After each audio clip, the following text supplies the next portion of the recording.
warmaalin weyn baa dambayso dadku uu moogan yahay quraanka haddaad sidaa u akhridana lacalla bayj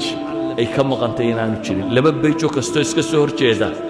wax qiyaamaha ka saabsan waa ku jira ilaahayna siduu inoogu warramay cid inoogu warranto kale ma jirto ilaahay wuxuu inooga warramayaa intaa in laynooga digo maalinta tan